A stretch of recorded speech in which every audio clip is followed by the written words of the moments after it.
Fala galera, boa de luta! Como você já sabe, sábado agora é dia de UFC, o UFC que ficou uma semana fora, né?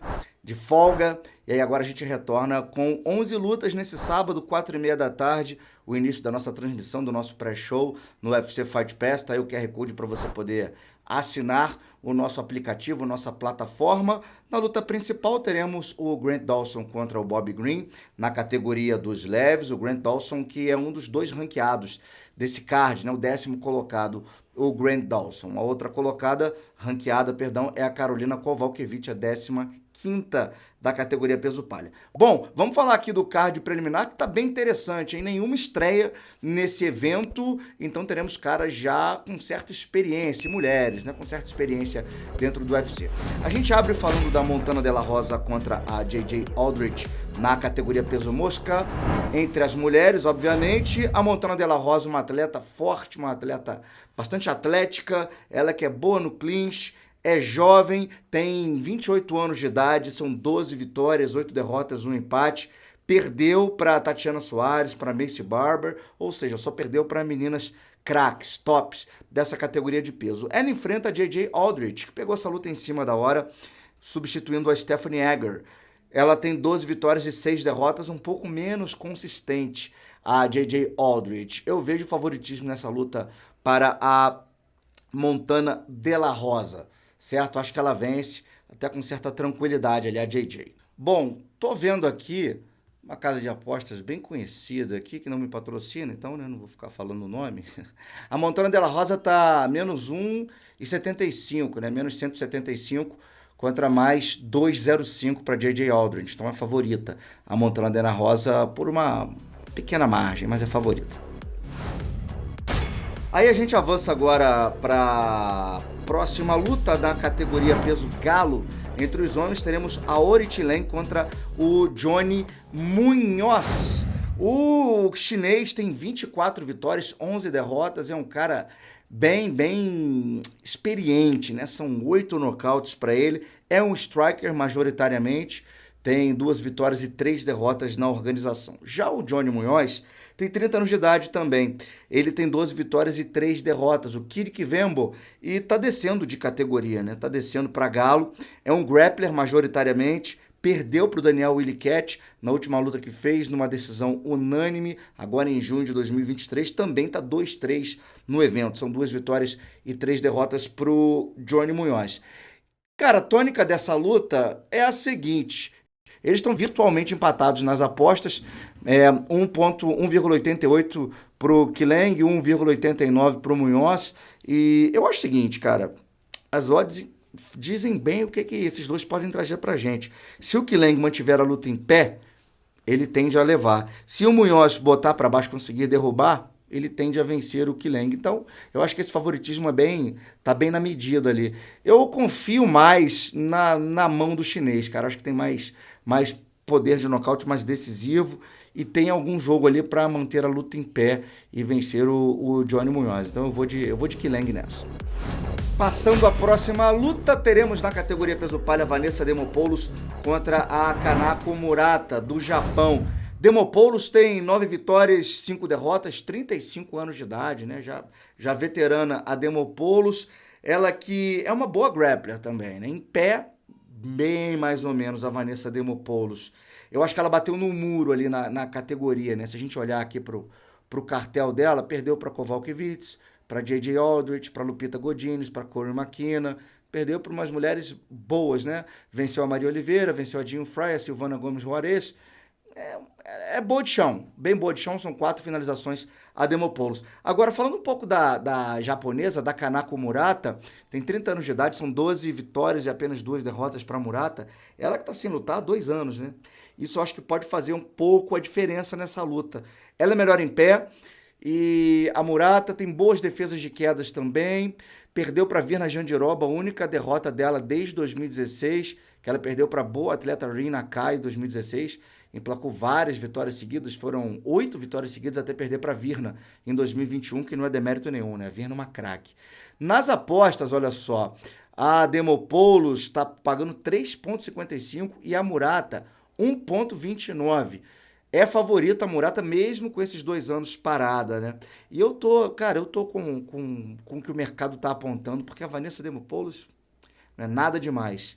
E a Murata é um bom valor. Vamos ver como é que esses dois anos fora de competição vão falar aí na luta contra a Demopoulos, né? Vamos ver, mas eu acho essa japonesa uma boa atleta. E aí agora passando para a categoria peso mosca entre os homens, olha só, teremos o Nate Maness contra o Matheus Mendonça, o Matheus Bocão, brasileiro. Vou começar falando do Nate Maness, é um cara que eu gostava de ver lutando no peso galo, tá? Pegou uns caras duros, venceu boas lutas o Nate Maness, pegou inclusive o Umar Nurmagomedov, perdeu para o Umar Nurmagomedov no galo, foi quando ele desceu na sequência e pegou o Tajiro Lambekov na categoria peso mosca, perdeu também para o Lambekov na divisão até 57 quilos.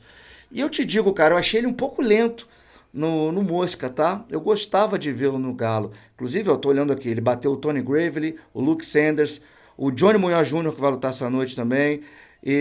Então é um cara que desceu de peso por escolha, né? A gente não sabe, ele não tá nos sapatos do atleta, mas eu gostava dele como peso galo, tá? Não é qualquer um que faz 3 rounds contra o Umar Nurmagomedov, não. E aí, do outro lado, ele vai ter um cara que também tá descendo de peso. O Matheus Mendonça, o bocão da Chutebox Diego Lima, que tem 10 vitórias e 1 derrota, 24 anos de idade o Matheus, tem aquele estilo chutebox de luta, né? Caminha pra frente, ele toma um golpe, segue caminhando pra frente. Ele que lutou contra o Javid Basharai, foi a única derrota de sua carreira, fez 3 rounds também contra o Javid, que é uma dureza, né? O invicto Javid Basharai. Então acho que são 2 caras que não se complementam, mas são 2 caras que estão em fases parecidas da carreira, né? Vai ser a primeira luta do Matheus nessa divisão de baixo, no peso mosca. Estou um pouco curioso para saber como é que vai ser esse corte de peso do Matheus Mendonça, ele que é um cara bem forte, tá? Ele é bem forte para peso galo. A gente olha aqui nas apostas, olha só. O Nate Maness está pagando 3, tá? 3 para o Nate Maness, 1,38 para o Matheus Bocão. Ou seja, o Matheus Mendonça Bocão é favorito para essa luta. Bom, eu acho que o Nate Maness tem mais chances de vencer. Eu acho que tá um cara mais adaptado ao peso, apesar de eu ter achado ele um pouquinho lento na última luta. O Matheus Mendonça é uma incógnita nos 57 quilos, tá? E teve uma lesão na mão, então eu vou contra as apostas dessa vez, vou a favor aí do Nate Maness. Acho que o Maness tem mais armas para vencer o Matheus, mas tem tudo para ser uma luta muito boa, uma luta muito dura entre esses dois. Vamos ver. E aí na categoria peso palha, teremos Karolina Kowalkiewicz contra Diana Belbitsa. Kowalkiewicz, que é uma das ranqueadas desse card, 15ª colocada na divisão peso palha. Veterana, em 37 anos de idade. 3 vitórias seguidas, está numa fase boa a polonesa, hein? São 15 vitórias e 7 derrotas, 11 lutas vencidas na decisão. Está acostumada a longa distância a Karolina Kowalkiewicz, que tem só 1 nocaute e 3 finalizações na carreira. Do outro lado, ela pega uma romena, Diana Belbitsa, de 27 anos de idade. São 10 anos de diferença entre as duas. Também 15 vitórias e 7 derrotas. Tem muitos buracos no jogo. A Diana Belbitsa, eu acho a Kowalkiewicz mais técnica e eu acho que ela é a favorita na luta contra a Diana Belbitsa. Vou dar uma olhada aqui nas apostas, olha. E também nas apostas dizem isso, né? 1,58 para Kowalkiewicz, 2,34 para a Diana Belbitsa. Não é uma grande favorita, mas tem um certo favoritismo a polonesa. E aí na categoria dos meio pesados, fechando o card preliminar de hoje, teremos o Felipe Lins, monstro, contra o Hulk Ion Cutelaba. Cara, o monstro tá bem, né? Tá bem nos 93 quilos, já são 3 vitórias consecutivas nessa divisão de peso, 17 vitórias, 5 derrotas, já tá um cara bem rodado, né? 38 anos o Felipe Lins, cara. Nossa, 38 anos pra ele, hein? Caramba, o Cutelaba, 29 anos de idade, tá um pouco mais fresco, né, na idade, mas está mais rodado na carreira. São 17 vitórias, 9 derrotas, 1 empate e uma luta sem resultado para o moldavo. Tem 15 lutas na organização, são 6 vitórias, 8 derrotas e 1 empate, 13 nocautes na carreira. E eu falo para você, apostar no Cutelaba é jogar a moeda para cima, né? A luta dele é o seguinte, cara ou coroa, joga para cima, vê o que vai dar. Porque é um cara que tem um primeiro round muito, muito, muito perigoso, mas se ele avança para o segundo e terceiro round, seus adversários em geral, tendem a terem vantagem. Nesse caso contra o Felipe, eu acho que essa máxima se faz valer. O Felipe, a exemplo do Cutelaba, tem um primeiro round muito perigoso também, mas está mostrando na categoria até 93 quilos que ele está indo bem também a longa distância, o Felipe Lins. Olhando aqui nas apostas, olha, o Cutelaba é o favorito, 1,65 contra o Felipe Lins, que paga 2,20. Mas nesse caso, eu também vou contra as apostas. Eu acho que o brasileiro leva vantagem na luta, principalmente se ele conseguir romper o primeiro round do Hulk. Romper, né? Lá ele, né? Se ele romper esse primeiro round do Cutelaba. Então eu vou contra, eu acho que o Felipe Lins é favorito nessa luta, na minha opinião. Então é isso, galera. Vou amarrando aqui o card preliminar desse UFC, 4h30 da tarde, direto de Las Vegas. O UFC Fight Pass transmite com exclusividade para você. Se ainda não assinou o Fight Pass, aproveite, assine já, curta esse card que tá bem animado, né? Boas lutas casadas. Amanhã, sexta-feira, sobe o vídeo eu comentando aqui, fazendo análise faixa preta do card principal. Espero você. Bom dia, boa tarde, boa noite, boa sorte e até sempre.